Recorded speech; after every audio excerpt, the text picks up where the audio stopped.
diberikan kemudahan dan kelancaran. Mari kita berdoa terlebih dahulu. Berdoa dimulai.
Yang sistem seleksi ada 2 juga. Yang pertama ya, seleksi gugur, sistem gugur atau seleksi fakultas. Itu gimana penjelasannya?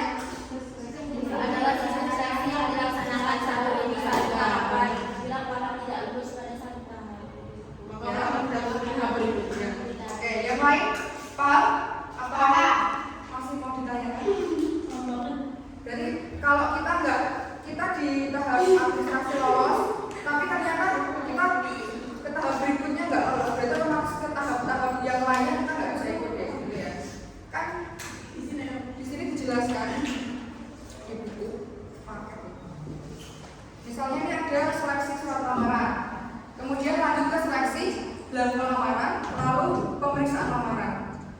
Setelah itu ada seleksi wawancara. Ternyata di wawancara ini kita dinyatakan tidak lulus atau gugur. Otomatis kita ke tes tertulis atau tes yang lainnya dan tidak bisa ikut, gitu ya. Kalau compensatory approach ada yang tahu gimana sistem compensatory? Dilakukan dengan cara melakukan mengikuti seluruh rangkaian tahapan seleksi tes. Jadi kita mengikuti seluruh tahapan, kemudian nilainya nanti kita diakumulasi oleh pihak yang menilai, gitu ya, akumulasi semuanya. Apabila nilainya memenuhi kriteria dari suatu perusahaan atau instansi tersebut, maka kita dinyatakan lulus, kita dinyatakan diterima di perusahaan atau instansi tersebut. Ada yang bertanya? Atau ada yang mau mengikuti? Ya, oke.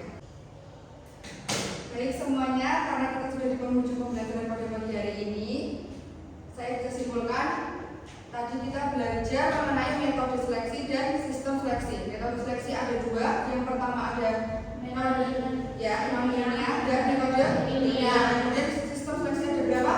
2. Yang pertama sudah paham? Semuanya oke? Karena sudah paham, nah besok kita belajar ke topik berikutnya, yaitu proses atau tahapan seleksi. Silakan nanti dipelajari dulu di rumah. Nanti saya kirimkan PPT-nya. Jadi minggu depan kita ke tahap seleksi kalau udah punya gambaran gitu ya, jadi biar nggak apa ini mbak tahapnya gitu ya, kayak gitu. Baik semuanya, sebelum kita akhiri pembelajaran pada pagi hari ini, marilah kita ucapkan hamdalah bersama-sama.